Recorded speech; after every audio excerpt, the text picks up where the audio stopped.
POV with my homies next to me. Bars. Safety-wise, from the beginning and now, do you feel like you always need to have someone with you? Yes, you might be respected for your craft because people recognize who you are.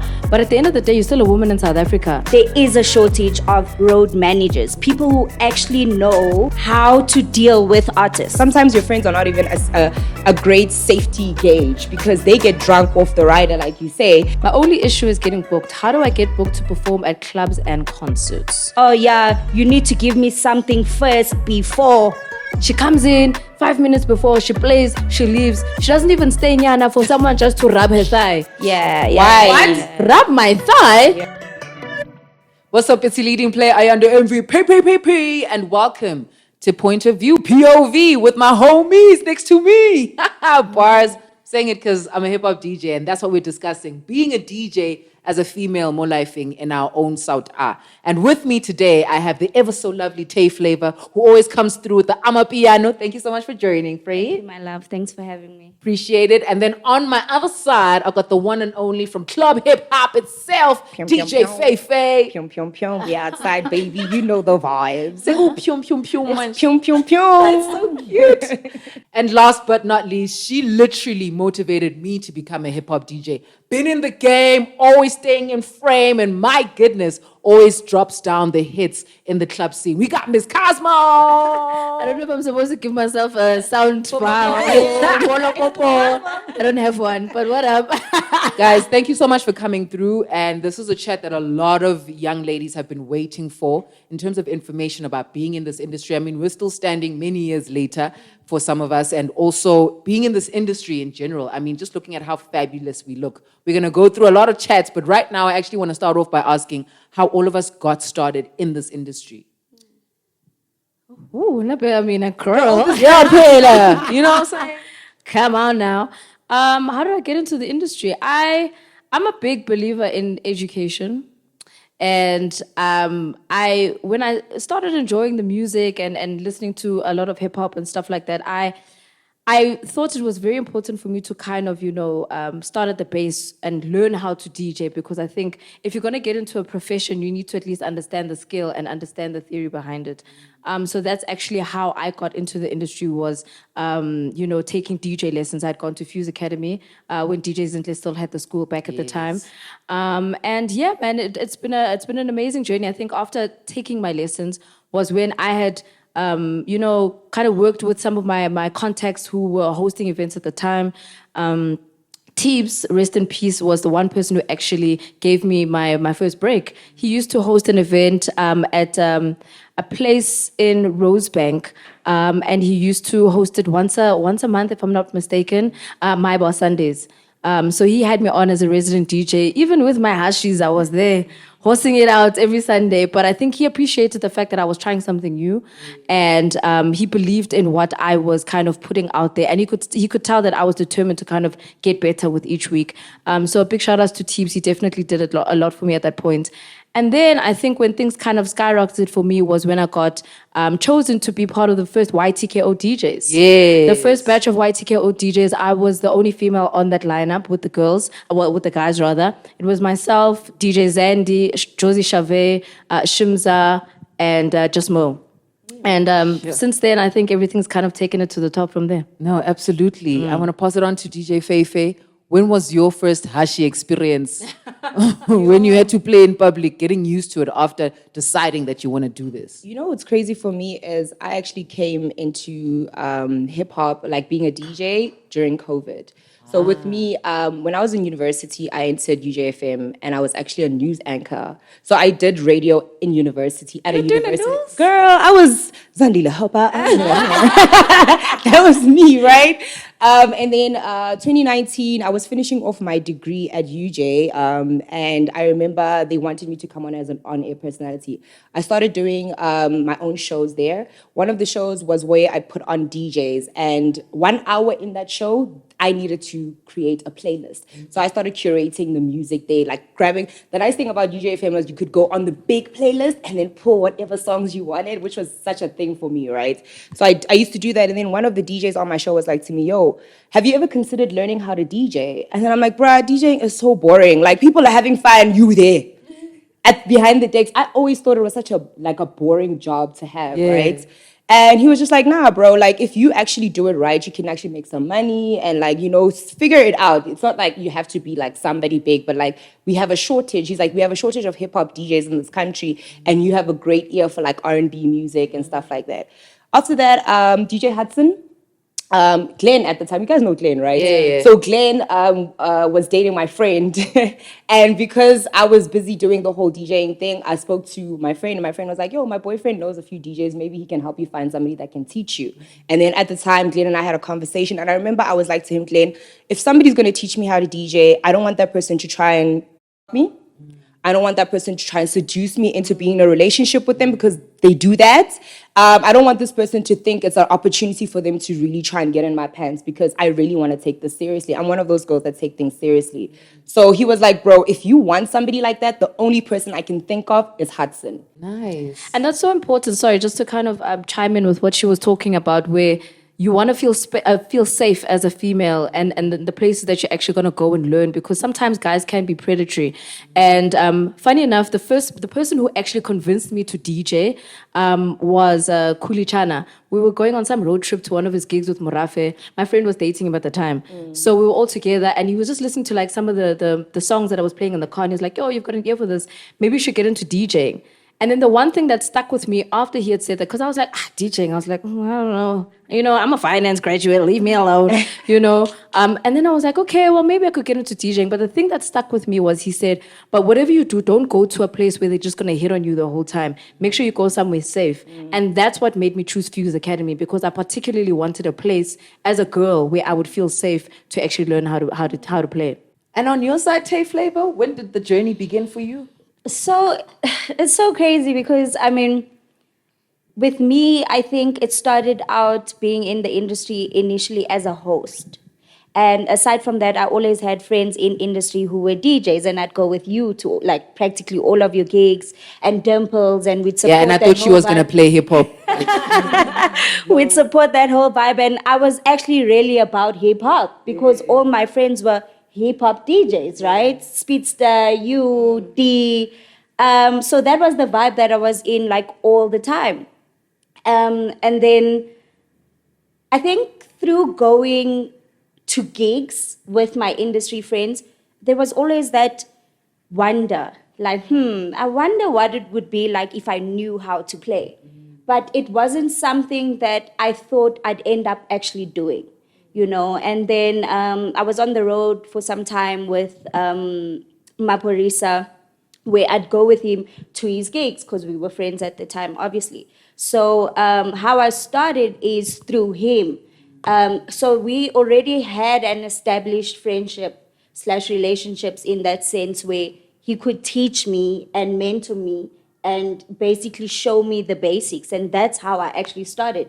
So it was a thing of, I never felt like when I joined or when I started becoming a DJ that I was in an unsafe space, because it was taught from someone who I had known for a very long time. So I learned in a very safe space, if that makes sense.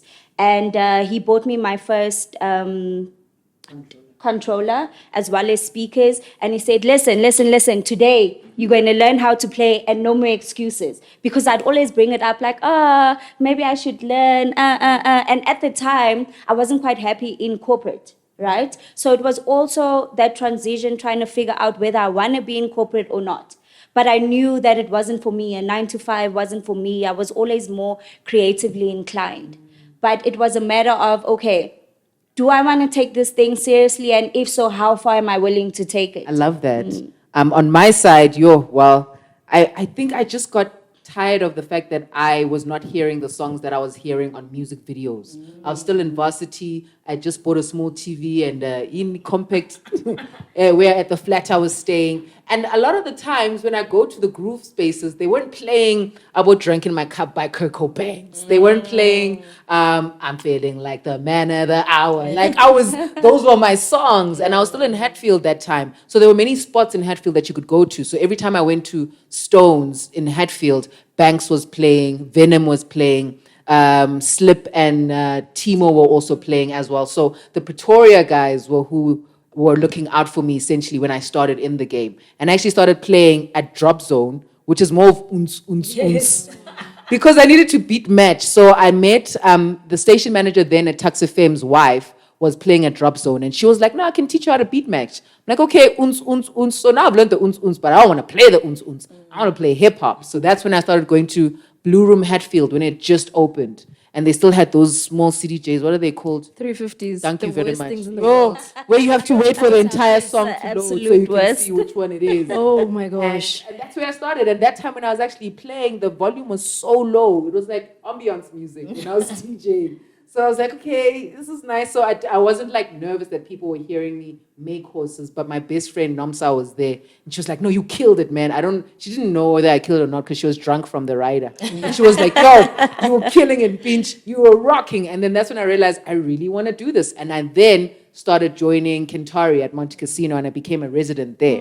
And I remember. I think being a resident made me more confident because at some point I was always playing at 8 p.m. Then I'd play at 9 p.m. When I saw myself playing at like 12, I was like, yo, I made it. I'm mixing clean now. So it's been a great journey. And I think I don't want to stop it because there's so many songs that are not played for the ladies. And it's not necessarily playing sing-along lady songs. Sometimes area codes at Magubenjalo will break the entire venue. Area Do you know codes. what I mean? It goes. But people would assume because it's Magubenjalo and Soweto, I can't be playing area codes. They might not know it, but why are we assuming? Because our queens are always coming from different areas to go to groove. Yeah. So what I also want to find out from you guys is when you're traveling to all these different venues, safety-wise, from the beginning and now, do you feel like you always need to have someone with you? Do you feel like you're protected by the promoters that actually book you to come and play there? Do you feel the hospitality is actually like on point? Or is it selective because you're a female, they're still giving you a chance, or abaklonipi? I think there's different spaces where I feel safe, and then there's places where I'm like not gonna make it. So I choose to kind of put it in a parameter of what my relationship is with that venue, whether I know the promoter, whether I know the owner. Knowing the owner is also very important because then I'll be a tattletale. If you do something weird towards me, trust me, I'm gonna call the owner right now. Okay, because you need to at least have that type of relationship. So if I feel comfortable in a venue, most of the places, obviously in Sandton, where we kind of know the venues, then I'm more willing to kind of go alone, depending on whatever the night is or how my night is running. But if I've got way too many bookings, or maybe if I need to go to other places which are far away, then I do roll with my team. So I do have a driver and I've got a road manager. Especially if I'm going to go to places that I've never been to before.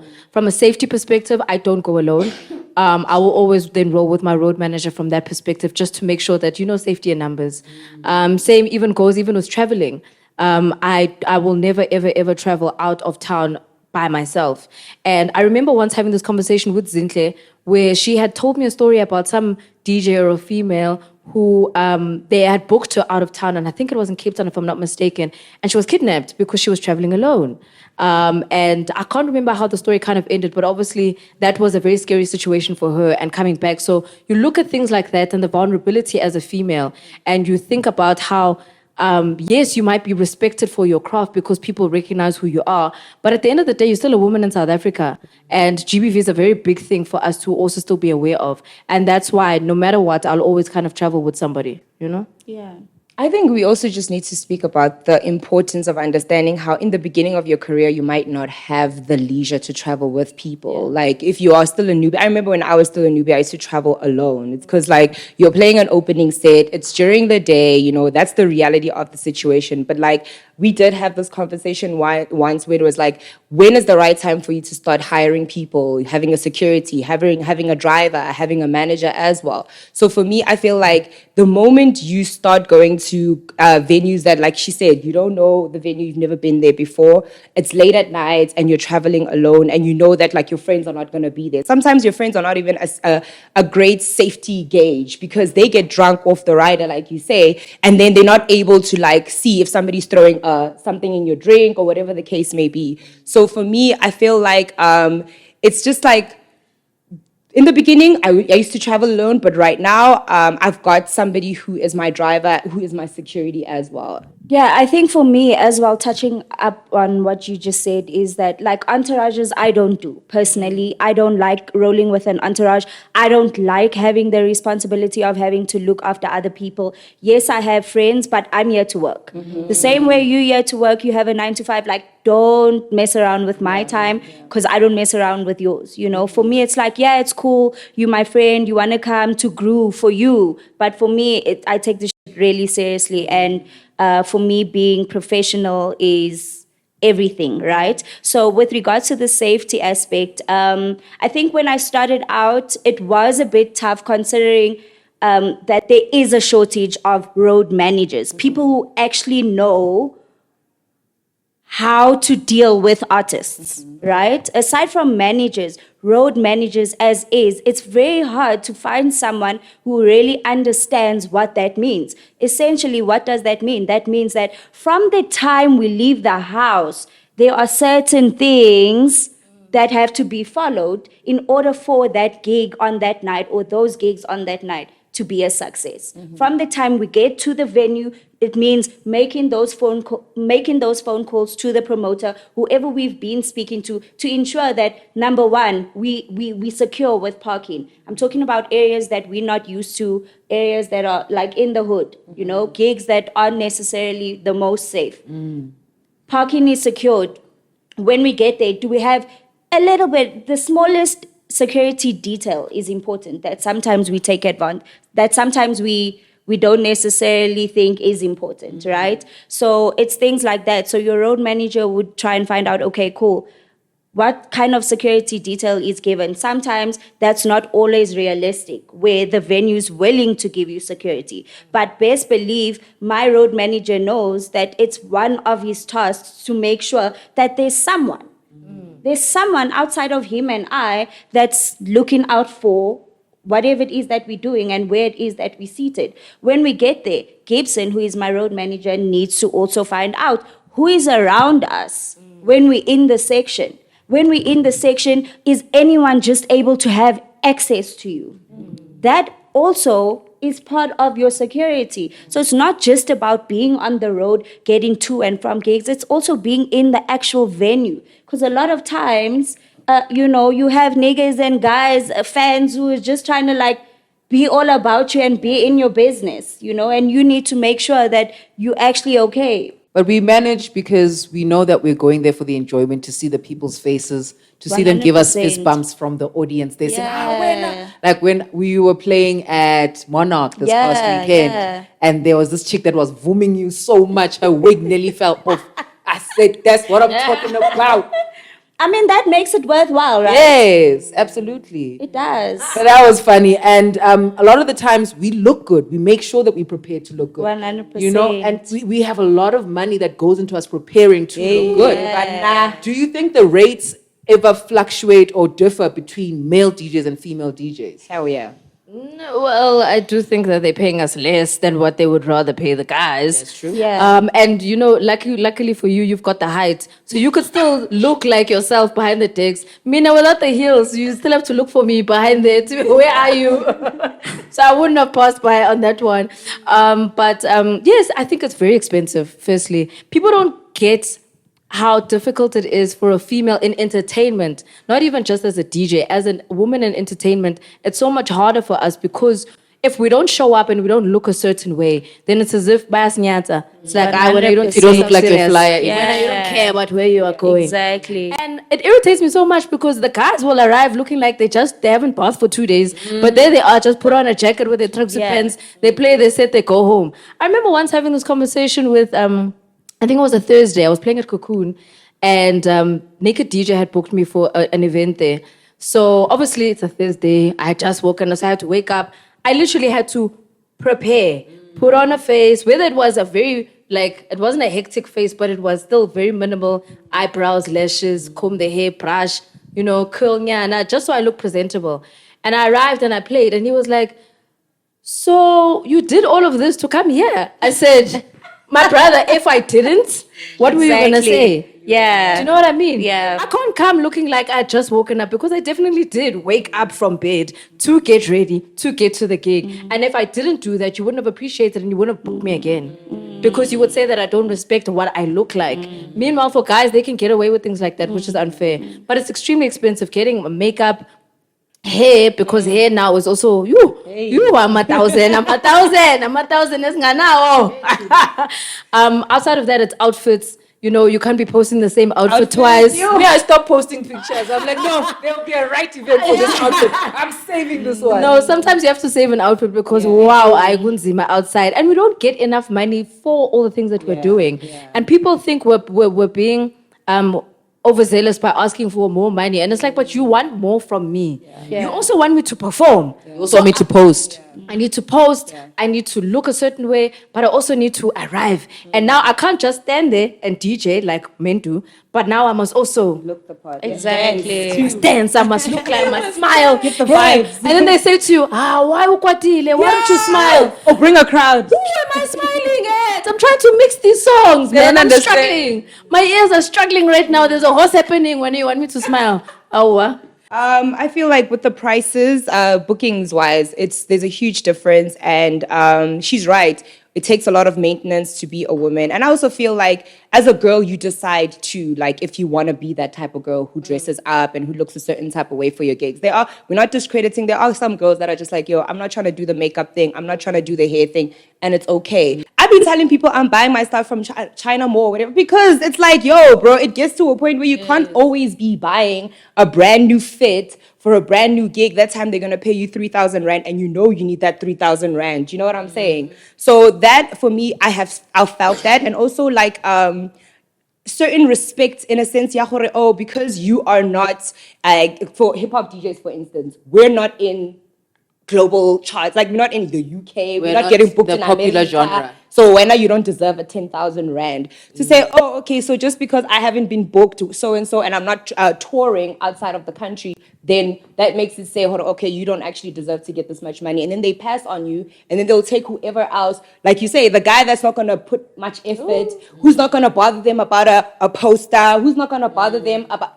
Do you understand? So for me, it's like we are a little bit at a disadvantage, but I think as females in the game, it's important for us to be able to set that standard. So that if Miss Cosmo is saying, yo, bro, this is my minimum and I'm not going below that. If Tay's saying that, then it's like, yo, bro, the girls have got a freaking minimum. Meet the damn standard. If you can't meet the...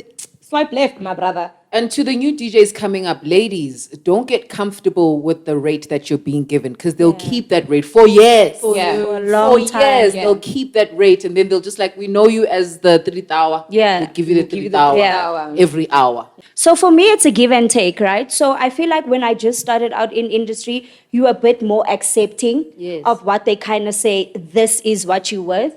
Because, I mean, you're starting out, so you wouldn't know any better, right?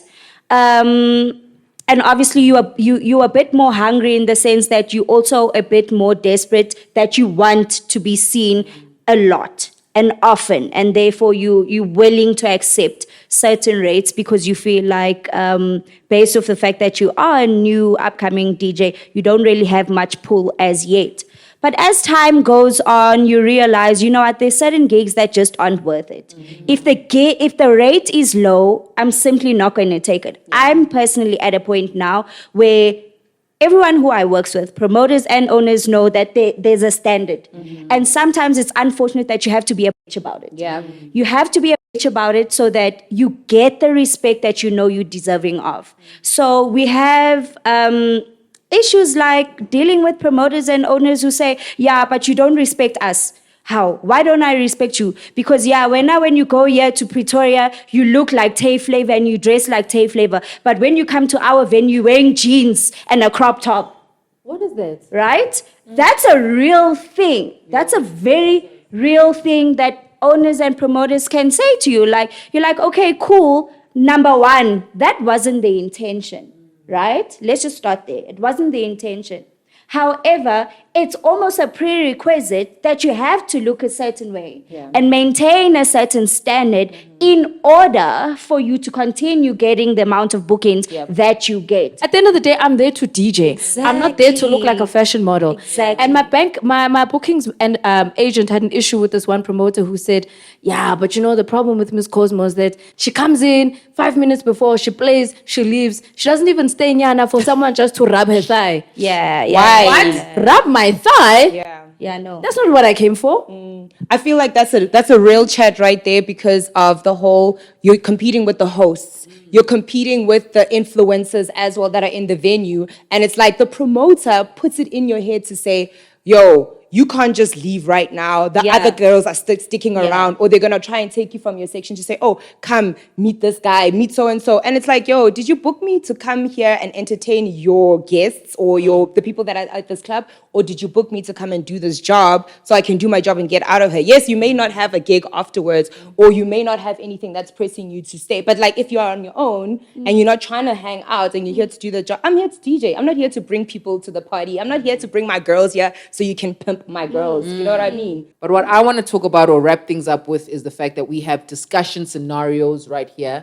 So all of you have a scenario. I'd like you to read it out and just finish off how you'd wrap up that scenario.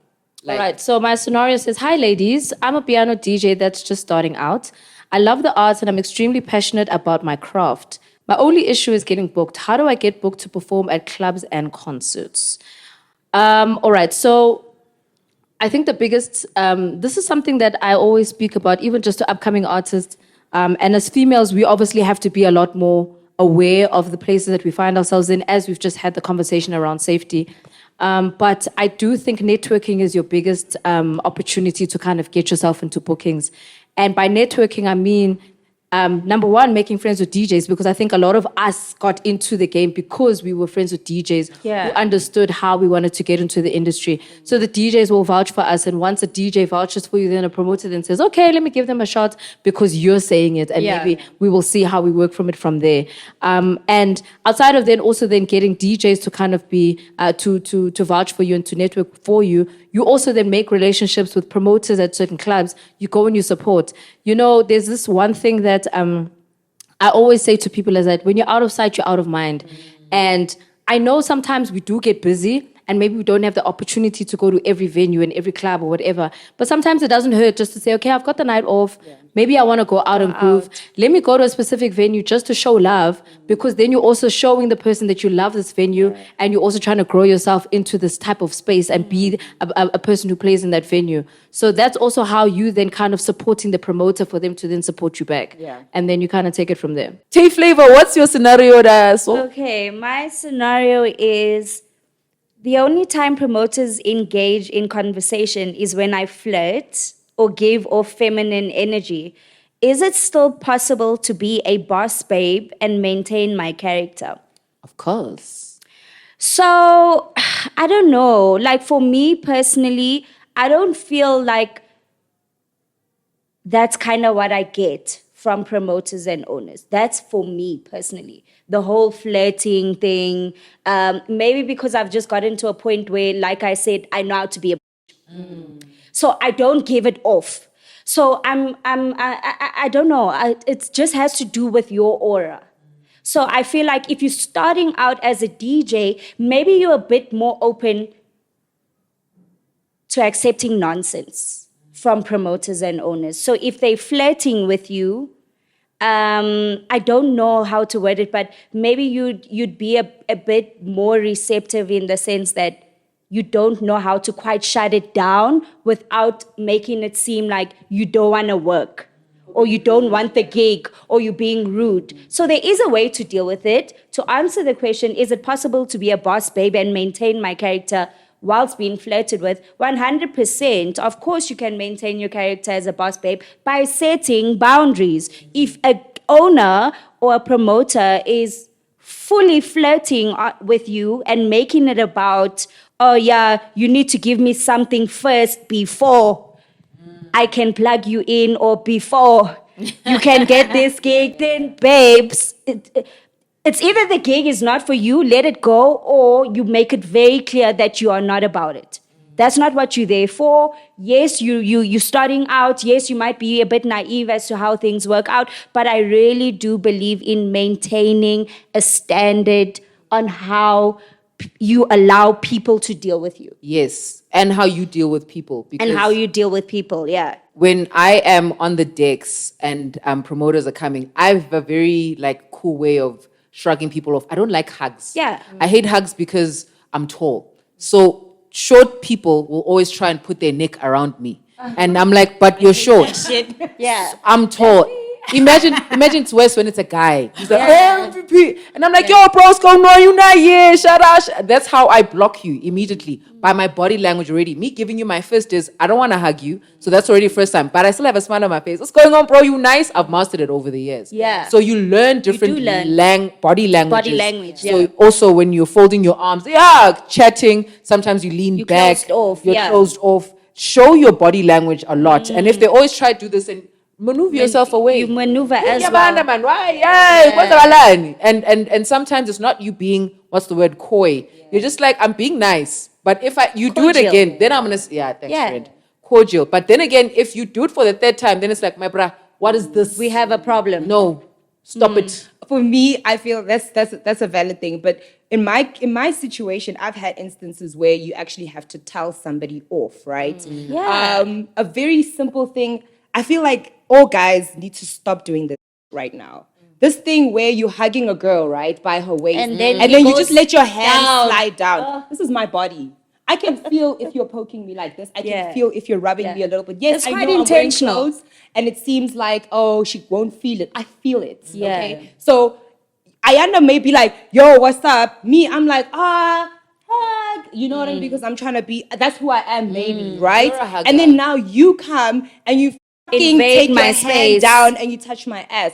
First of all, it's like, when I call you out for that, don't come and act like you didn't do it. This Yeah. is my body, I know, I felt Yeah. it, right? Yeah. And then secondly, it's like, if I'm starting to say, I don't want to hug you anymore, don't be offended because you actually invaded my body and you made sure you touch my ass because you were trying to prove a point or whatever the case may be. So for me, it's like, dude, if you are a flirtatious person, if you love to hug people, do what you have to do in order for you to be that boss babe. But trust and believe, if a nigga or a man gets Call gets him out of out. call them out. Out The when it moment you happens. don't say anything, there's this thing that even my brothers, my cousins, my male cousins, they've told me, they're like, yo, niggas, guys like to do things and then they'll try and get away with it. If you don't call him out the first Yeah, time, he's gonna gonna do keep it doing again it. and keep doing it. And keep, I don't care anymore. I don't care about your feelings. Because I used to be nice about it. Be like, oh, don't do that or Yeah. whatever.